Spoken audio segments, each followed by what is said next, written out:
Everybody, it's your boy, the Versace Stone, and we're here with another episode of VSW Podcast. Tonight, we have a very special guest. It's first time on the podcast, the one and only Phil. Welcome. What's going on, everybody? Voice of the faithful here, Phil McManus from Blitzkrieg Pro.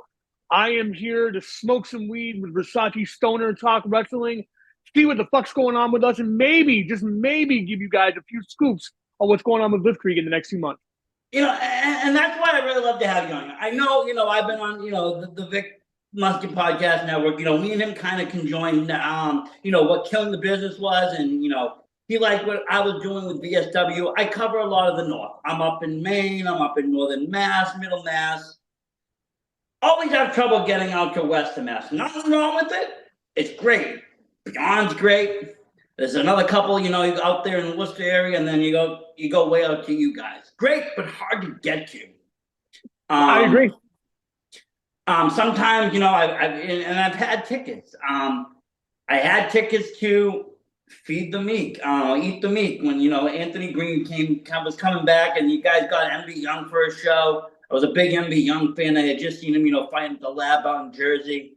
I was doing my little run of tours, and you guys were on my radar.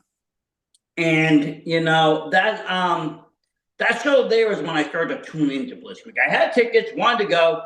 I even had the meet and greet for that too. There was like, you guys brought in somebody, I forget who. It was an ex-WWE guy. Yep. But I didn't get to make it, unfortunately. Life happens. Sometimes things happen, family happens, just things come up. Wrestling all of a sudden gets pushed a little bit to the side. But you don't lose, the idea doesn't go away. That happened to a lot of promotions with me in 2020. I had my whole schedule planned from, 2019 on. I had all these shows I wanted to go to, all these new promotions I wanted to see, and all of a sudden it was like, nothing. Yep. But then it happened. I finally got out to you guys, and I went to one of probably the greatest shows I heard, the biggest one of the year, the Luau. I gotta say, man, I appreciate you recognizing us. I've been a part of Blitzkrieg now for 3 years, and I still can't believe it's been that long. It feels like just yesterday I got my foot in the door there, and I just haven't wanted to leave once. There's a brotherhood in wrestling, as you know, as I'm sure you talk to a lot of us in it, and certain promotions feel like home. Blitzkrieg is home for me. I feel that we put on some of the best cards, not just in the Northeast, but in the country right now. I feel that we have one of the strongest rosters, again, in the country, not just the Northeast, but I feel that we are one of the premier top 5 in the Northeast alone right now for show quality superstars and just what we're doing. If you look back, if I had to go out right now and just rank what the Northeast top 5 are, not in any order, because they each have their own kind of benefits. Strengths they play to. Absolutely. Well, they have their own benefits, and they also are in their kind of own demo. For instance, Limitless Maine, I'll say, is right up there, one of the top promotions. What Randy Carver does up in North is amazing. But you unless you're a dedicated fan, people from Mass ain't going up. I do the 2.5 hour rides. I love it, but there's people that be like, no, they're in that 30-minute round. You got I get it. Now, that's where I don't want you to cut you off there, but that's what I love about what professional wrestling is doing right now is the way that Blitzkrieg is operating since I've been part of it. And I'd like to think that I've helped in a little way, if you look back at the stuff we did with Triple V, with Dream Mania, bringing Triple V back up here and doing another show with him, man, we did so much with that down in Florida with Mojo and with Kalisto, Braun Strowman, Flow Rida. Dude, it was wild. And we raised $500,000 that night alone. And then to bring it back up here to Springfield and just bring that level of a show, but also at the same time have Sabu, Ethan Page, fucking Kalisto, Triple V on the show. Those are the kind of things I want to do with Blitzkrieg and that we continue doing with Blitzkrieg that other promotions aren't doing. It's that punk rock pro wrestling family thing that's making it not just about the storylines and who we got working with us, but the camaraderie of that when you're here, we have that ECW type family vibe that I love more than anything. You do, you really do. It's a different feel. Like I'm saying, like so you throw Blitzkrieg up there, then you got, I would say Beyond's out there, right? They're on Absolutely. Open. Wrestling Open has changed the way wrestling is being shown right now. Amen to that, brother. Amen. I love wrestling. Indie guys getting to places. I think Chaotic does a hell of a good job. They're another really good one. NEW, they're underrated. They don't get enough press, but they do, and they've brought in some good names. They're a little farther out though. But you have, a good New England's probably the best wrestling right now in the country. Amen. Oh, amen. The New England scene, the Northeast, I'm telling you right now, like Creative Pro alone in New York, the stars that they are churning out, and the fact that we have a working relationship with them to the point where, we use more than half their roster. And that's the thing, I've noticed that, I'm wearing this shirt now, CPA. He's from Creative Pro. He's one of those guys that have, he's like fine wine. He's like growing with age. Like every year he gets better and better. He found his step and he found the crowd, and like it's one of those gimmicks that's very memorable. It's one that could take off at any moment. He's got that magic on the indies that spreads his name and it makes him like a big star. And the good thing about him is he's one of the nicest fucking human beings on the planet at the same time too. So you can't help but root for him. That's why the luau this year with Daniel, it was our Daniel Bryan moment. It was CPA and TJ Crawford, who TJ Crawford took a shitty situation with Andy Brown getting injured and then winning that ladder match to take the Bedlam Championship and just bring it to another whole level. And at the same time, bring himself to another level, because the matches that TJ's having alone, dude, we have to enjoy him while we can, because he's not going to be here much longer. He's going to be on TV every week. No, and that's what a lot of these guys, I think some fans take it for granted. Other people got to kind of watch the scene and say, hey, these are the next Joe Hendrys. These are the next people going out there dazzling. And CPA is one of them. He has that charisma. He can go out there in front of a probably, 30 to 50,000 crowd, 100,000 crowd, and still do the same stuff and still be over. Because he's very solid in what he does. I've seen him, do the same thing in NCW as he's done in, Blitzkrieg, and the reaction is the same. That's the beauty of when someone finds their footing in their gimmick. The Rock said it best: a good gimmick is yourself dialed to 11, and that's what he is. He's a nice guy. He's funny. And he just found this niche with what he does and just lives it. And when he puts on those shirts, I was a fan also of Nick Stapp. I really thought that was fun. When he went in that it was fun. And everything with Jay George, that was really because that was around the time, we had no wrestling to watch. So whatever was happening online and whatever was done in, cinematically, creatively, was wrestling. So all these shows kind of, you start just tuning in, and all of a sudden you're watching promotion after promotion because that's what's on. So I ended up, just traveling on IWTV, just checking anything that was putting out a new show. And I was everything they're doing with IWTV right now, with the ride-alongs, the Day in the Life ofs. It's such a good thing for the wrestling community and such a good way for you to be like, I was there. I've spoken about this before on a couple other podcasts I've guested on, where like back in my day, man, which your day too, I think, we used to have to go to like things like RFT Video in the back of a magazine to order cassette tapes to be able to see Ring of Honor shows or like indie shows. And now, man, it's in the palm of your hands with IWTV. It is. Maybe I wasn't, I'll be honest, as a kid, indie shows, I don't even know what it was. We would have the police come around every year. They would be selling tickets. You donate, you get tickets. You go to the show, but it wasn't to see any guys. It was to see the honky tonk. It was to see the Warlord. It was to see who they were bringing in. I didn't know one girl I remember still said they was like Cookie Crumble or something. Yeah. The only old school people, but when I took a long time after that. I was in WWE watching that, profusely. I gone to ECW. I gone to some of the more extreme stuff, XPW. And then all of a sudden I took a break from wrestling, right? I just thought life got busy. Families, things, life. But around 2015, 16, I started, tuning in on TV. I was sick I got pneumonia really, really bad. I was hospital bound for about 3 months, and I was just like sitting at home bored. And I started watching, different things, and one of the things on was wrestling. So like, oh, cool. I haven't watched this since I was like 10. And it started to bring some nostalgia back, and then it led to me like a video game that was on sale, and kind of just getting back into the groove of being a wrestling fan, talking to other friends and stuff, and I started to grow a little bit on social, and then I was starting to do a YouTube, and it had nothing to do with wrestling. It had to do with comedy and horror, like intertwined. It was weird. Me and a friend did it, and we were looking for something for comedy, and I said, not for nothing, but some of these old '80s, wrestling skits, well, the promos were really funny. Oh, and I yeah. showed him a few, and he was like, "Wow, that energy!" And he was like, "We could do something maybe where we like, do some comedic stuff about wrestling," and it just led into one thing, into another, until I ended up as like, what? I want to learn more about the scene. And I started to go to shows, and I went, the first day I walked into Dedham, Mass, and I walked into NCW. I didn't know what I was going to see. But the point of it is that I was flabbergasted, because it was totally different independent wrestling than I seen going into.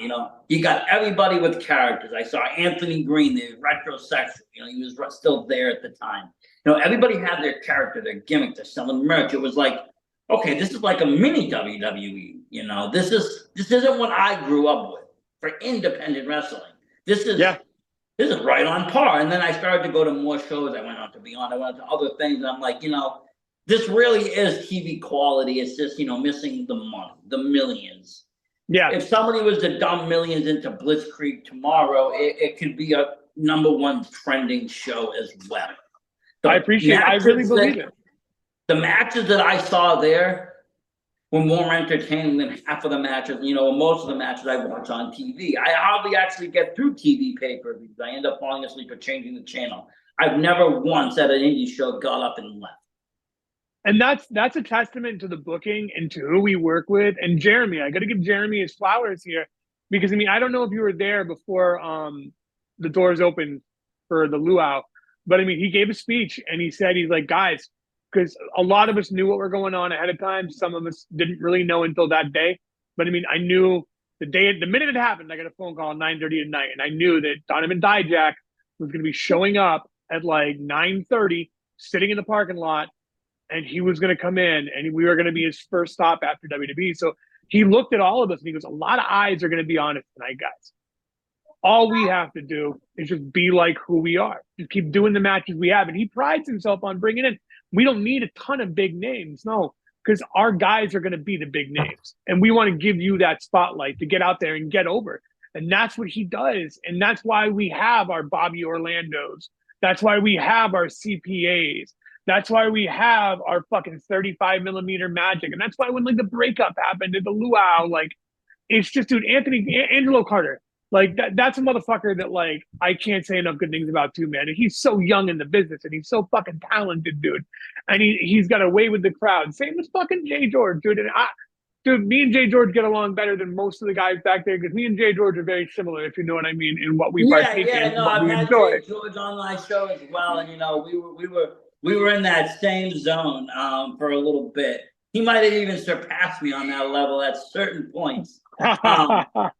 I don't know how that's possible, because I feel like, being medical patient and such, and we've talked about this too, like what we smoke to be on the norm or to feel okay usually passes the next man. Oh, bro, I'm medical myself, man, with my heart issues. I take it to do. I wake up every morning and I have 30 milligrams of edibles before I take my coffee.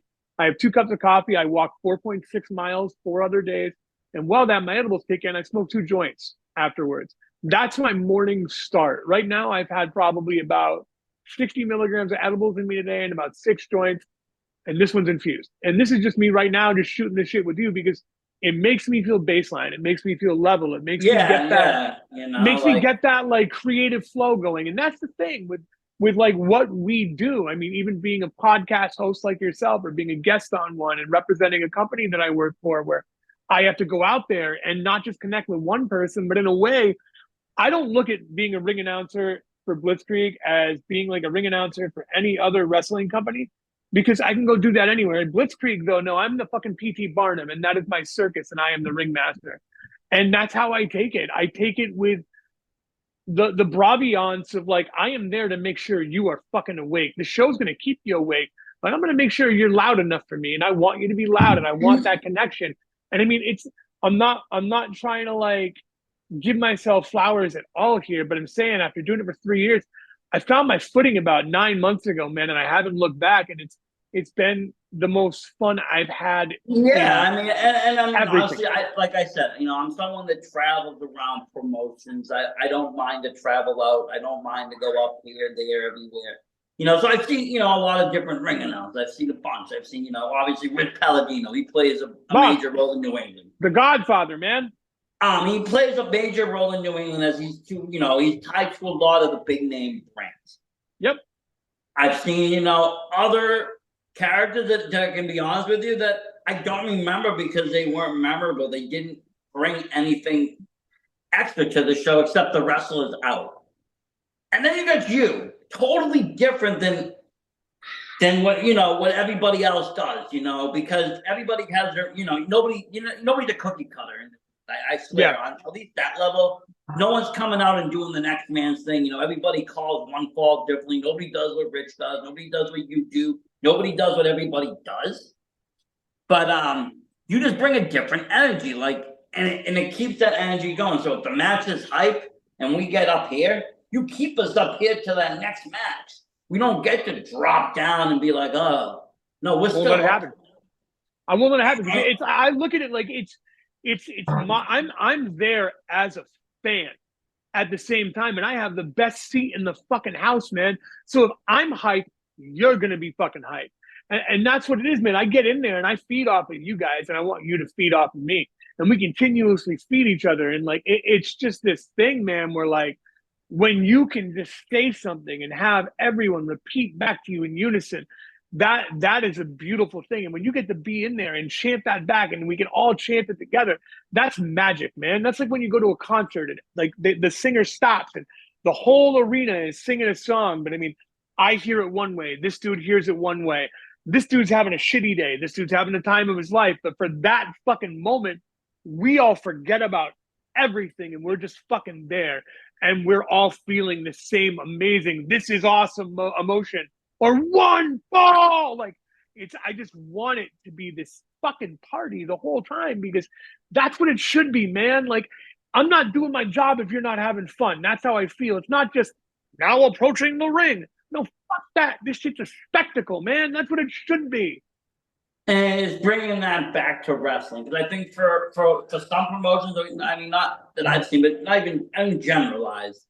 Wrestling has gone two different ways. You go like this, and all of a sudden it's gone into like, okay, super hyper sports mode where this is almost like a college wrestling match, and it is. People are very monotone, and then it's gone the entertainment path, which is like super hyper televised, super spot to spot. But then in the middle, you have what I call the indie scene because they don't go either way too far.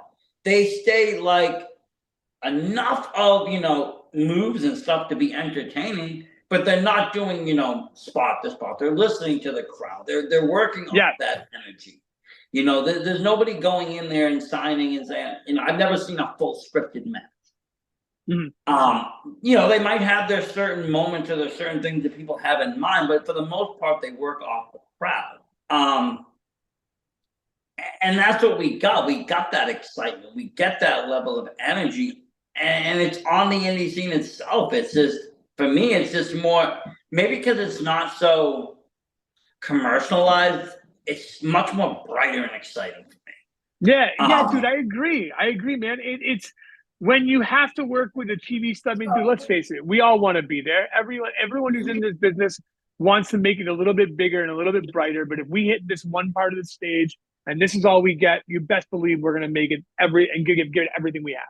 Yeah, because it's just to be part of it. But even so, these companies that you're working for, like Blitzkrieg and these other companies, they are big. They are major companies. I mean, I know WWE fans might look down on them because it's the indie. Oh my God, there's a lot of stigma on indie wrestling because unfortunately, you know, one or two bad indie incidences takes down the whole freaking thing. You see something that happened a while back, and like this dude gets knocked out, and his partner keeps working. I mean, it's like everybody was criticizing that. Well, here's the thing, man. That's what I'm noticing is if you look more towards like the southern territories and even like the mid-south, like the middle country, like it's Ohio, you look at Alabama, Arizona area, there's promotions putting on shows in people's fucking backyards with rings, dude. Like it's there are these indies, but the Northeast, we don't have those indies. We have your ECW back in the day type fucking indies, man. Like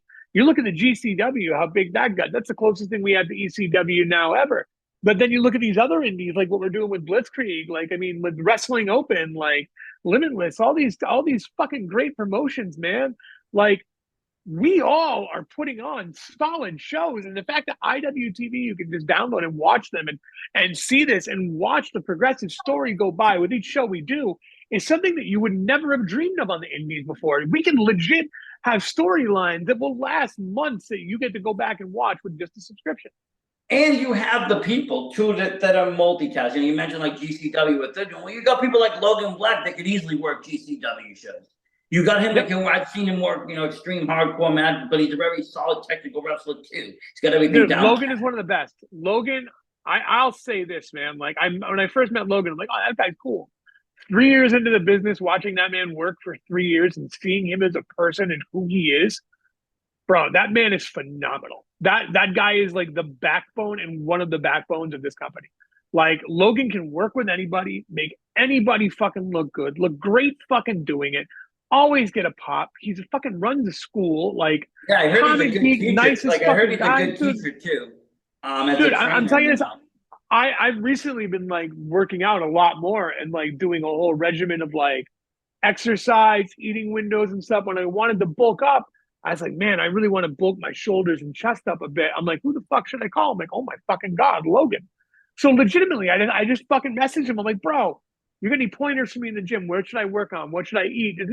That motherfucker like forgave me a 6-minute fucking goddamn audio message of exactly what to do, where to start, how to do it, and told me about any other questions. Fucking ask him, dude. No questions asked. I get asked a lot, like, who's the nicest guy in the locker room, or who's the most shockingly fucking cool person, dude. Logan Black is so fucking important to the indie scene in the Northeast, man. Like that man deserves his flowers. So there's flowers for Logan Black if you ever watches this. And you know. And he's actually going to be coming on me and Vic's new show. It's called Northeaster, and it's going to be just about Northeast wrestling. Oh, that's awesome, dude. Because we both decided, you know, we both got the VSW, you know, I VSW here, and he does KTV, and we started to expand outward. You know, I'll get guests from wherever, you know, down south, and he gets guests from overseas. So I was like, okay, you know, we went after that night because we stayed at a hotel, you know, we chilled, we partied, we smoked, we had a good time. And we were talking the next day, and we were like, you know, we should do something, another podcast. We could do a conjoined, and we could talk, you know, just New England. And he was, you know, talking about just doing something just New England based, and talking about, you know, because we do have that rich community. Right now, all eyes is on New England. It's been on that way for a little bit. AEW is basically made of New England. WWE over the years, and even still, you could even say is made of New England. Look at Triple H. He came out of New England. Terrorizing, man. Out of Reading. They're based out of Connecticut. When it was the territory days, New England was the territory. That was it. WWE was the biggest name in that territory. You know, and that's the whole thing. We have a very rich heritage of trainers. We have people like Killer Kowalski that was here, that was, you know, shared his knowledge with a lot of other great trainers. And they've, you know, taken that knowledge. They've been overseas. They've learned other things. They've taken all this knowledge and have taught a whole new generation of wrestlers that aren't just in-ring capable, but they're also back-room capable. That's it right there. That's it right there, dude. Not to cut you up before I lose my thoughts straight up. It's they are not just teaching the people how to wrestle, they're teaching them the business side of the business. And that part is so important. And that's what's changing things. That's what's making changes, because people aren't looking at this as like a sideshow or a hustle or a little street job. They're looking at, you know, this is my side money or this is my career, but I'm investing in myself. And they're learning how to invest in themselves. They're learning how to engage with fans, how to come How to on and how to podcasts. market yourself. That's the beauty of it, man. Like it's You know, marketing yourself. It's like once you don't want to sell what you're doing. You want people to notice you because, dude, all right, we're all gonna watch a wrestling show because we're wrestling fans. What's gonna make them notice you? What's gonna make you stand out? And that's the beauty, like you said, the merch tables, all this other stuff. Like guys are doing that, and that's what we bring to the table. That's so great up here in the Northeast is the guys that we're getting are on their merch tables. The merch you're wearing 2 months later, you're gonna have to buy the AEW version. you could, and I have. I've literally, bought and stuff from when, sales because they were going to the next spot and then bought their stuff when they got there. Amen. And that's, I love that progression though. I love seeing that. I mean, I remember seeing someone like Becker right before the pandemic, basic Becker. She comes out, got a few, chairs, 3.5, 4 years later, she's a pop icon. She's got albums, titles all over the world wrestling. People like CPA. He's come a long way. Amen. Look at MJF, dude.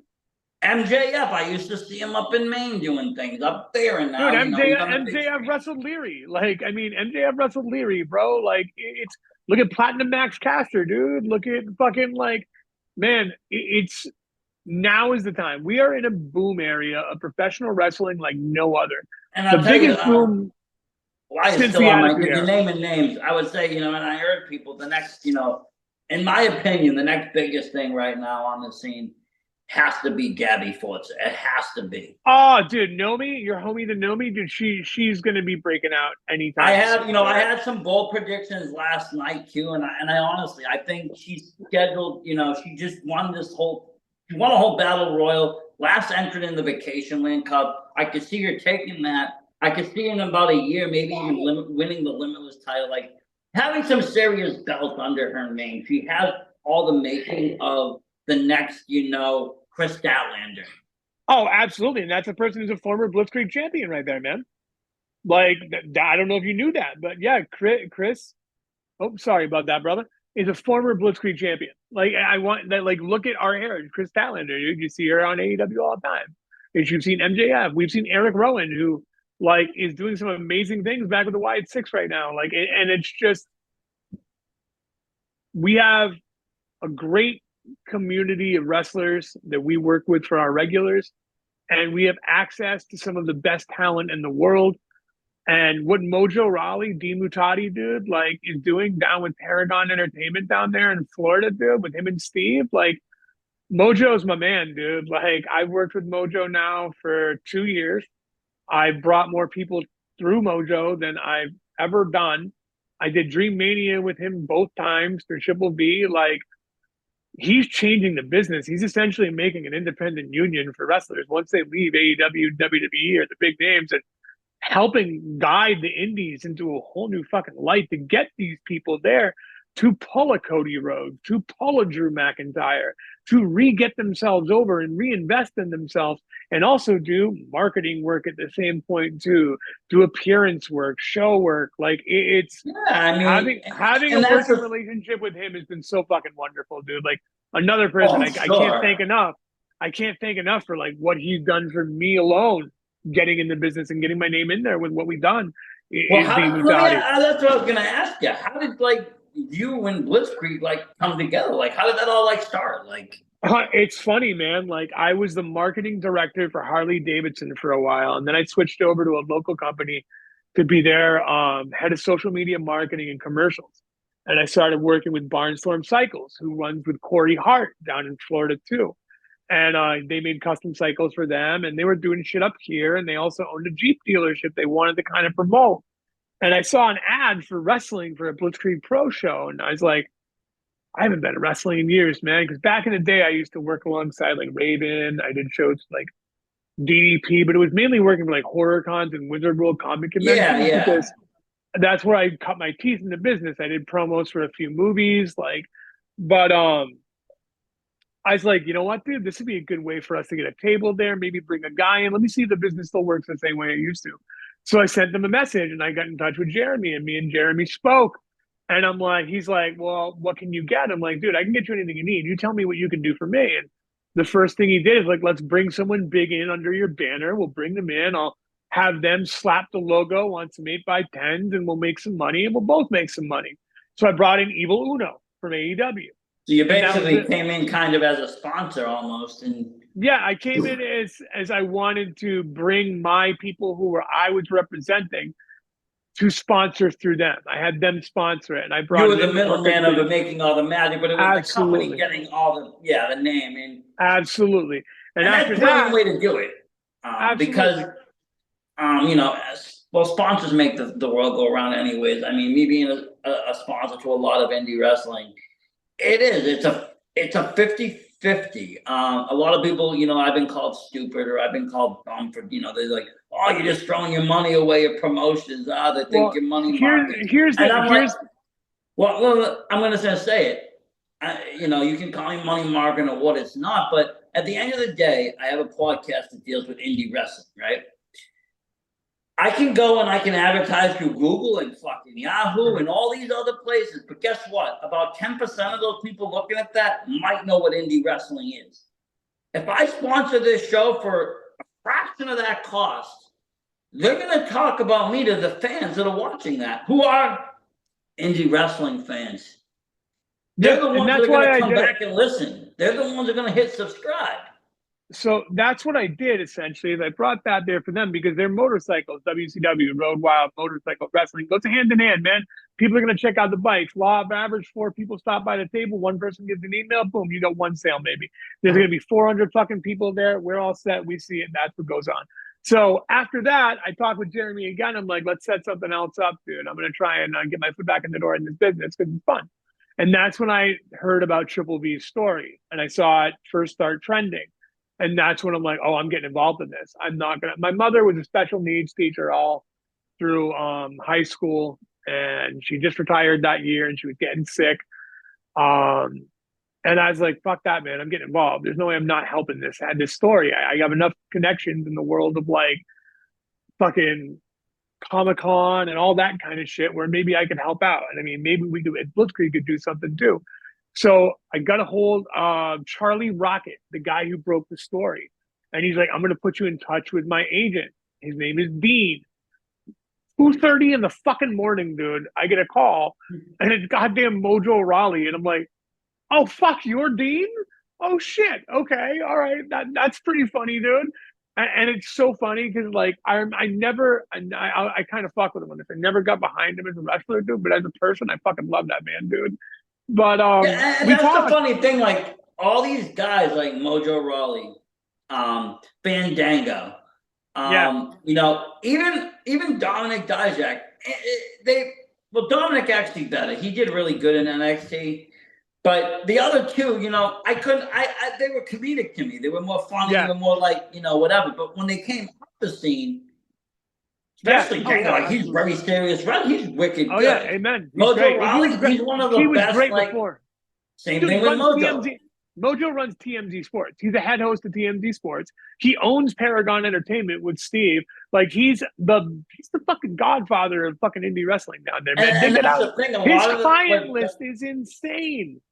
What WWE considered, enhancement talent ended up, turning out to be geniuses and walking away and doing better. Bro, let me tell you a secret. He has some guys on his roster that like you'd shit. So finishing the story though. So I work with him on the Triple V thing. I fly down to Florida. We put on Dream Mania. I signed him to a Blitzkrieg Pro contract. I set up an entire show based around Triple V coming to Springfield, Massachusetts, aka the biggest indie wrestling show I've ever pulled off money-wise, for the simple fact that, like, okay, we got this feel-good story. We just put a big one on in Florida. Flow Rider wrapped him to the fucking ring, dude. We're going to bring him up here, put him in the fucking main event, dude. Have VSK fight Kalisto with him there, and still have other fucking people there, and I'll bring in more people. Go raise money for that, bro. I raised more money for that show in the first fucking week than I did for any show the next year. Because it is a story. And that's the thing. Once you get that kind of name on it and you put the work behind it, dude, I want you to name another indie show that has WWLP news, WGGB news, fucking goddamn covering the goddamn show. Okay? That's like we have radio shows. That's what I brought to the table. I'm not being cocky. That's what I brought to the table because I knew we could do it. And I knew that story was good enough to do it. And just giving Triple V that fucking win up here, man, it gave me this like, fuck marketing. I'm done with the Blitz. I'm done with Barnstorm. And I'm like, Jeremy, bring me out. Like, let's fucking do this. And that's when I covered as a fucking ring announcer one night. And dude, I've been in and out of doing work like that my entire life.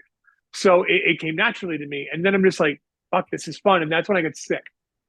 And that's when I almost died. And I had to fight 8 months of my life to bring myself back. And now it's been the best fucking year of my life. I may not be healthy, but I have fucking gotten so comfortable in my role. And I'm honestly loving it so much. I feel like I'm living like that dream I had. Because I mean, I've done plenty of things in this business wise. Like I've worked on TV shows, I've worked on movies. I get to interview Stan Lee. I've interviewed fucking Chris Hemsworth, dude. I worked on the set of The Walking Dead. Like I've done some cool shit that I had no business fucking doing just because I had the balls to fucking try. Okay? To say, fake it till you fucking make it. The first episode of my podcast, 12 years ago when this first started, dude, coincided with the first episode of Comic Book Men on AMC, and they were on mine. And I interviewed Lou Ferrigno the day before the Avengers, all because all I did was get an IMDb Pro subscription, find out who their agents were, and just call and fucking ask. And that's sometimes all it takes. I mean, Navalan, I started in, fast forward back, I started, podcasting in 2021. I was going to smaller shows. I noticed something funny that a lot of people weren't talking about indie wrestling unless it was major indie wrestling. Yeah. But still, even those people, they weren't talking about it.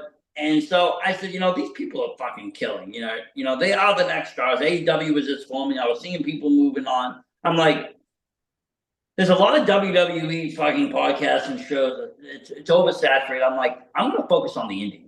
I'm going to focus on that indie scene, and I'm going to get some eyes and ears on this thing. And, I started off very small. It was me just covering shows, and then I started to get guests, and I was doing audio only. And I never even just looked back. I just kept going forward. It didn't even matter. There's no reason to rhyme why. It's not for monetary gain. It's not for anything. And I just keep doing it. And, the subs started to roll up, and all of a sudden, it's like 5,000, 10,000, 20,000. Oh, shit, 40,000, 50,000. And right now we're sitting at like 80,600 subscribers. And that's just all from dedicated fucking work. Just continuously doing what you like to do. And whether it fails or not, just continuing to do it. It's honestly, man, like it's betting on yourself. And once you finally do it, you're going to fail a lot more than you're going to succeed. But when you finally succeed, it's going to feel good. We don't do this for the money, dude. Like, we don't. I mean, if you're looking at the average, if I look at just what I get paid from doing what I did part, like for just the ring announcing that shit, dude, I would. I mean, it's not for the money. No, you'd have to love the business. You'd have to do 4 or 5 shows probably a week to make it lucrative. No, it's not even that, man. It's more like if it was nothing, I'd do it. If it was 10 grand, I'd do it. If it was fucking a fucking bologna sandwich, people are doing. I mean, the indie that's what it is. They're not contracted. There's no big money behind it. Whether it's $100 or $500, people are going out there risking their lives because that's their passion. That's what they want to do. They want to entertain people like me. They want to entertain the fans. They love it.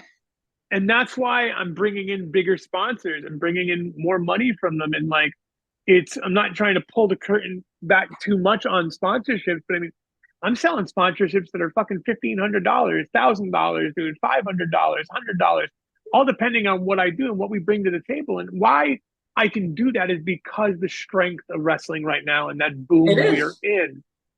I mean, I've done some sponsored shows up there for the 5 range, and it all just depends.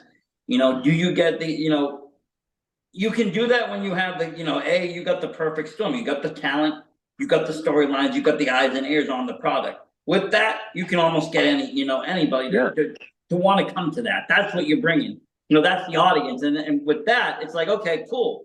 Who doesn't want to be what better person to help sell it than the person that you're going to see the most that night?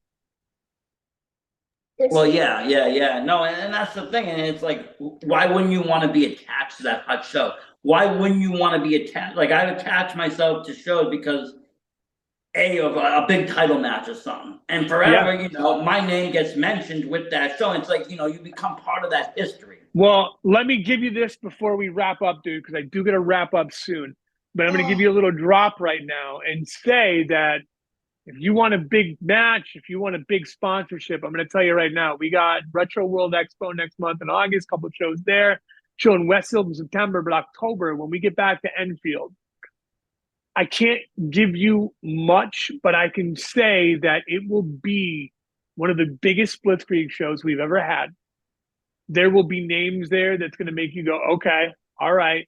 And there's going to be matches there that are going to blow your fucking mind. We are putting on a spectacle in October. Halloween is always one of my favorite times of year to have a show.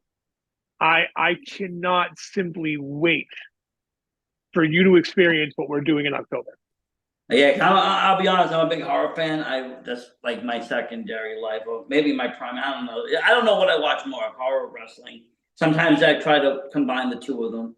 I watch something like Kill City or something. But yeah, I mean, I'm excited for it. I'm excited again just to see what I saw last time, and you know, that it wasn't. You know, it didn't take 8 to 10 hours to get out to Edenfield. It wasn't that bad of a ride. It is doable. And I look forward to getting back out there. I look forward to seeing more shows because it's now another part of my pro wrestling culture that I consider top-notch wrestling. And it's something that I can talk about being on a podcast that talks about New England wrestling, talking about pro wrestling. You guys are on the map. And then that's the thing. I was impressed by that years ago, even just by the names, and that was then. And from that point on, you've gotten even bigger. Because like you said, people have grown. You have IWTV stats. You got people calling out, Cruel. You got people calling out this one. And that's the thing, you got people like Marcus Mathers, who's another hot and up and coming kid. He's someone that I watched to grow in the H2O Center, and he's just taking it to another level as well. But then you got returning people. You got people like AG coming back on the scene. You got Dijak back on the scene. You got it's a crazy mix of talent right now, but it makes for some of the best shows. Amen, that's all I can say to people. Amen. I love getting people. I love getting people to listen. And a lot of people, like I said, I don't really talk a lot about Blitzkrieg before because I've never been. But, and that's why I wanted to bring you on too, because now my listeners can start to watch that as well if they're not used to it, or if they haven't known anything about it. They can check that right out on IWTV, and you can watch almost every show I think is on there. Yeah. We have a catalog if you go under it on IW. Well, first off, thank you for all the compliments. Being attached to Blitzkrieg is freaking amazing, dude. I love what I do, and I love the company, and I will champion them my entire time in this business. Even when I stop doing it, I will live and die a Blitzkrieg faithful. We're on IWTV, man. We have an archive of all of our old shows. You can also find clips on YouTube. You can find me on Facebook, Phil McManus, Voice of the Faithful 420. Find me on Instagram, and the same thing, Voice of the Faithful 420, and on Twitter and X, Voice of the Faithful. Don't use that much.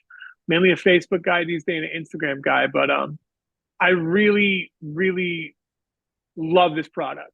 I love indie wrestling. I love what we do. I love the storylines we tell. I love being part of this business. It is one of my favorite parts of my life. I look forward to shows more than anything. And I'll say this. We make sure that you look forward to it too. And when we're there, I assure you, I am having just as much fun, if not more, than you guys.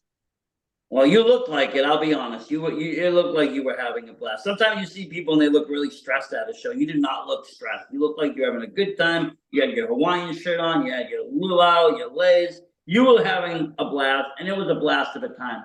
And so wasn't tonight. I really appreciate you coming on. Thank you for taking the time, honestly. And I can't wait to see you next time. And definitely message me about sponsorship package to me. Tell me what you offer. I always enjoy promoting and helping and support indie wrestling. And that's what I urge people at home to do as well. Support indie wrestling. You can do that by going to shows. You can do that by signing up to IWTV. Put in, and I believe it's still going on, that you put in like certain codes for different promotions. They get like credit. So you can do that. It's another great way to support your favorite indie, and buy merch. There's a lot of cool merch. This was cool. Blitzkrieg had an awful lot of cool in-house merch. I got one of those tie-dye shirts. very trendy. Oh yeah, man. Very awesome for the summer. But yeah, you know, there's a lot of ways to support and do wrestling, and I always urge it. Thank you everybody for watching though. Versace Stoner out.